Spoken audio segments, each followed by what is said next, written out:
So hi guys welcome back to another video. आज की video में बात करेंगे कि मैंने जो क्वांट्स की स्पीड है वो कैसे इंक्रीज़ की थी। क्वांट्स मेरा ऐसा नहीं है कि स्टार्टिंग से कोई स्ट्रॉन्ग सब्जेक्ट रहा हो। मेरा क्वांट्स काफ़ी ज़्यादा वीक था और मेरे को मन भी नहीं लगता था क्वांट्स करने में। बट मैंने फिर काफ़ी ज़्यादा प्रैक्टिस की थी तो मेरी स्पीड जो है थोड़ी इंक्रीज़ हो गई थी। अभी जो आरबीआई असिस्टेंट का एग्ज़ाम था उसमें मैंने 15 मिनट्स में 35 क्वेश्चंस किए थे। वैसे भी आरबीआई असिस्टेंट एग्ज़ाम जो होता है मतलब लेवल जो होता है वो इतना ज़्यादा नहीं होता है। स्टिल आप में से काफ़ी सारे जने मेरे से पूछ रहे थे कि मैंने कैसे स्पीड इंक्रीज़ किया है, कैसे किया नहीं किया। तो इस वीडियो में वही बात करने वाले हैं। तो देखो सबसे पहले तो बात करते हैं table, square, cube, consecutive multiples, percentage of fraction.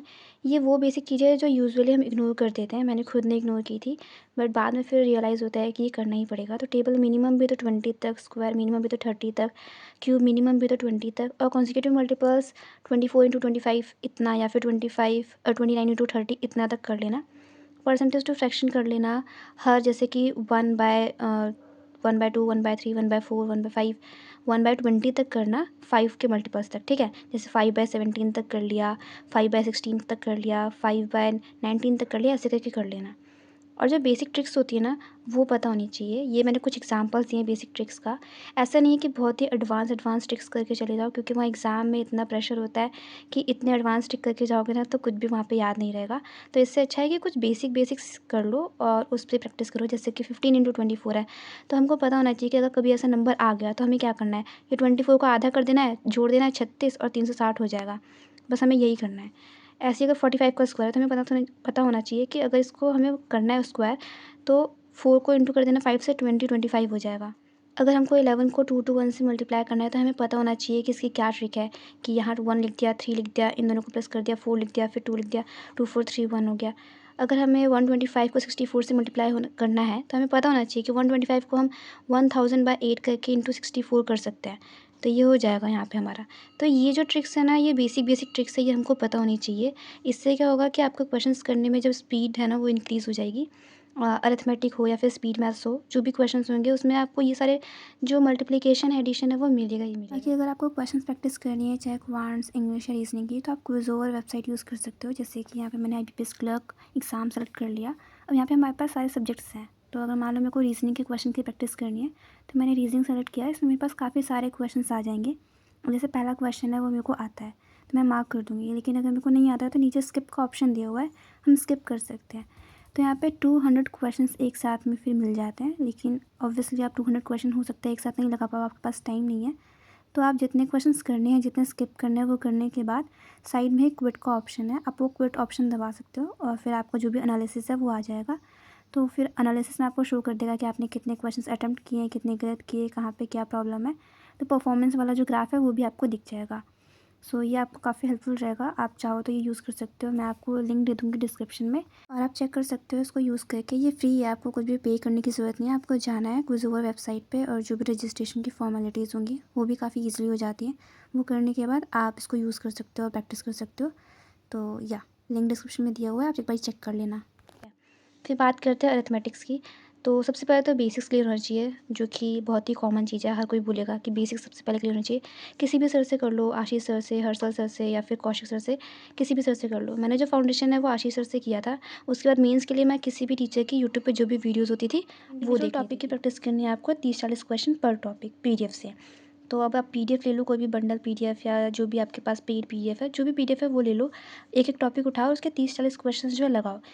देखो क्वेश्चंस लगाना किसी को नहीं पसंद आता है खुद से, ठीक है। मन करता है कि वीडियो लेक्चर खोल के बैठ जाओ और सर कराते रहेंगे, हम देखते रहेंगे।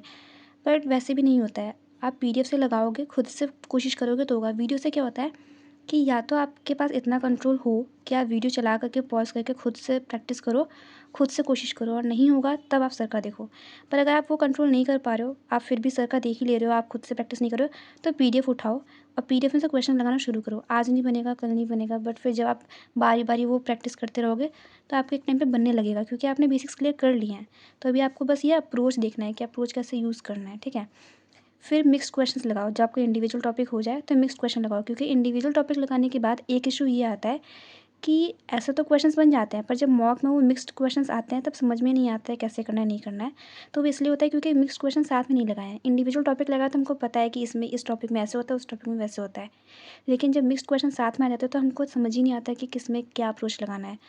तो मिक्स्ड क्वेश्चन करते टाइम पे वो अप्रोच लगाओ जो आपने वीडियो लेक्चर में सीखा है। एज इन मैं कुछ एग्जांपल्स दूँ तो जैसे कि एक अप्रोच रहता है जिसमें प्रेजेंट एज दिया होता है 8:5 है, मान लो ए और बी का प्रेजेंट एज दिया हुआ है और बोला है 9 साल बाद उनकी जो एज है वो 3:2 हो जाएगी। तो इसमें ये करने की जगह कि 8x + 9 upon 5x + 9 is equal to 3/2, ये करने से अच्छा आप क्या कर सकते हो, 8 और 5 का गैप है 3, यहाँ गैप है 1, इसको भी 3 बना दो तो 3 3 ज़ा 9, 3 2 ज़ा 6, इन दोनों के बीच का गैप कितना है, यू, ये 8u ये 9u, तो u की वैल्यू कितनी हो गई, ये वाली जो एज है 9, तो 9 इंटू 8 कर देंगे 72, 9 इंटू 5 कर देंगे 45, तो ये इनकी प्रेजेंट एज आ जाएगी। तो कुछ ये अप्रोच हो गया, ये हमने वीडियो लेक्चर में पढ़ा है, तो उसको इम्प्लीमेंट करो। ये करने की जगह पे ये है y-4 upon y + 5 is equal to 6/7।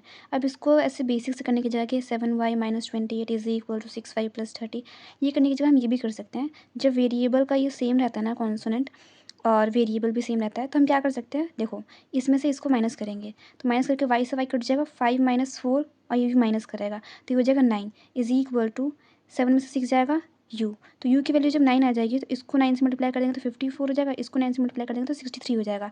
अब हमें देखना है y - 4 इज इक्वल टू 54, तो y की वैल्यू क्या हो जाएगी, 58 हो जाएगी। आप इससे निकालोगे तो भी यही आएगा, और अभी तो देखो ये ईजी सा है, तो ईजिली आप ये भी कर सकते हो। पर कभी कभी ऐसा होता है क्वेश्चन बहुत कॉम्प्लिकेटेड होता है, तब ये वाला जो मेथड है ना, ये ऐसे करके u इज इक्वल टू 9 करके, ये आपको काफ़ी ज़्यादा हेल्प करेगा। मैथ्स के हो गए अप्रोचेस, लेकिन कुछ कुछ अरिथमेटिक के भी होते हैं अप्रोचेस जो हम वीडियो लेक्चर में सीखते हैं, उसको इम्प्लीमेंट करना होता है हमें इन्हीं मिक्स्ड क्वेश्चंस में। लेकिन हम क्या करते हैं कि मिक्स्ड क्वेश्चन करते टाइम पे सोचते हैं कि नहीं हमसे तो नहीं बन रहा है, छोड़ देते हैं। पर हमको ध्यान रखना होता है कि जो हमने अप्रोचेस सीखे हैं, जब तक उसको इम्प्लीमेंट नहीं करेंगे फिर मॉक्स में भी हम वो यूज़ नहीं कर पाएंगे। ठीक है, तो या तो PDF से कर लो या फिर सेक्शनल मॉक्स लगा लो मिक्स्ड क्वेश्चंस के लिए। फिर बात आती है DI की। DI को डे 1 से ही करना है, क्योंकि प्रीलिम्स की जो DI होती है उसका अरिथमेटिक से कोई रिलेशन नहीं होता है कि आपको अरिथमेटिक पूरा कर लेना है उसके बाद ही आप DI करोगे।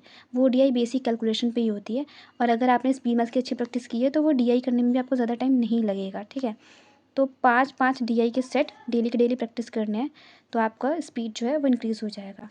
रही बात कि एनालिसिस कैसे करना है, तो एनालिसिस के लिए भी मैंने एक प्रो टिप रखा है कि आपको एनालाइज़ करना है कि कौन सा क्वेश्चन है जिसमें आप स्टक हो रहे हो बार बार। एज इन कुछ अरिथमेटिक के ऐसे टॉपिक्स है जिसमें मैं बार बार स्टक हो जाती हूँ, तो उसको एक जगह पे अलग से नोट करके लिख लो। ठीक है, और उसको रिवाइज़ करते रहो, आपका जब भी वीकेंड आ रहा है या फिर आपको जब भी टाइम मिल रहा है उसको आप रिवाइज़ कर लो। तो या तो उसको नोट डाउन कर लो या फिर स्क्रीनशॉट सेव कर लो। तो मैं तो पहले उसको नोट डाउन कर लिया करती थी एक अलग से कॉपी। देखा कि मॉक टेस्ट में जो क्वेश्चन मेरे को नहीं आ रहे हैं उसको मैं लिखूँ फिर उसको सोल्यूशन करूँ, इससे अच्छा है कि मैं उसका जो स्क्रीनशॉट है वही सेव कर लेती हूँ। तो फिर मैंने स्क्रीनशॉट सेव करना शुरू किया। तो आप कुछ भी कर सकते हो, या तो नोट डाउन कर लो या तो स्क्रीनशॉट सेव कर लो। और मॉक कैसे एनालाइज़ करना है इस पे मैंने एक अलग से वीडियो बना रखी है, और बाकी भी जो वीडियोज़ है वो मेरे चैनल पर अपलोडेड है, आप वो देख लेना। मुझे लगता है मैंने काफ़ी सारी चीज़ें इसमें कवर कर दी हैं, और अपने हिसाब से मैंने जो किया है वो बता दिया है। ये जो मैंने किया है अपने टाइम पे 30-40 क्वेश्चन से प्रैक्टिस किया, और फिर ऐसे स्पीड मैथ्स के क्वेश्चंस काफ़ी सारे मैंने प्रैक्टिस किए। और ये सारी चीज़ें करने की वजह से ना फिर स्पीड भी इंक्रीज़ हो जाती है, क्योंकि जब ज़्यादा क्वेश्चन से प्रैक्टिस करोगे तो ज़्यादा से ज़्यादा आपको कैलकुलेशन भी करनी पड़ेगी, तो उससे क्या होता है कि स्पीड आपकी इंक्रीज़ होने लग जाती है। तो आपको भी ऐसे ही करना है, और इस तरह से स्पीड इंक्रीज़ करना है कि अगर कभी आप किसी क्वेश्चन में गलत मेथड भी यूज़ कर लेते हो तो आपको ज़्यादा टाइम ना लगे। एज़ इन अगर मेरे को कोई क्वेश्चन आता है अरिथमेटिक का और मेरे को उसका समझ में नहीं आता है कि मैंने किस तरीके से उसको पढ़ा था पहले, जो ईज़ी वाला वे है, तो फिर मैं उसको बेसिक से करती हूँ। तो बेसिक से भी करने में मेरे को बहुत ज़्यादा टाइम नहीं लगता है, क्योंकि मैं बहुत ज़्यादा स्पीड में फिर करने लग जाती हूँ। प्लस आपको जो क्वेश्चन पढ़ने का जो तरीका है ना वो भी थोड़ा इम्प्रूव करना पड़ेगा, कि आप क्वेश्चन जल्दी जल्दी पढ़ सको, स्किम कर सको। इस लेवल का आपको पढ़ना है कि आप थोड़ा बहुत अपने आप ही गेस कर पाओ कि आगे क्वेश्चन में अब वो क्या पूछ देगा निकालने के लिए। ठीक है, तो वैसे आपने मेरा अगर वो देखा होगा लाइव सॉल्विंग वीडियो, तो आपको पता होगा कि मैं कितनी स्पीड में पढ़ती हूँ जब मैं मॉक दे रही होती हूँ। तो वही है कि आपको भी उसी तरह से पढ़ना होगा, ये नहीं कि आप एक एक वर्ड पढ़ रहे हो। वो आपको अपने हिसाब से पता चल जाएगा जब आप बार बार प्रैक्टिस करोगे कि आपको किस तरीके से चीज़ें लेके जानी हैं। तो वही आपको एक तो रीडिंग पे देखना है कि आप रीड कैसे कर रहे हो। दूसरा, आपने स्पीड मैथ्स की अच्छे से प्रैक्टिस की है या नहीं की है। आपको बेसिक्स ये जो TCS है वो क्लियर है या नहीं है। जो बेसिक ट्रिक्स होती है मल्टीप्लिकेशन की, एडिशन की, वो है कि नहीं है, आपने कर रखी है या नहीं कर रखी है। आपने बेसिक्स क्लियर किए हैं या नहीं किए हैं। आपने क्वेश्चंस की इनफ प्रैक्टिस की है या नहीं की है, क्योंकि इतना सब करने के बाद फिर स्पीड इंक्रीज़ हो ही जाएगी फॉर श्योर। तो वही है कि आपको आइडेंटिफाई करना पड़ेगा कि आपने इनमें से क्या नहीं किया है और क्या कर लिया है। ठीक है, so yeah, that's it for today's video. Hope you liked it. If you liked it, please do subscribe.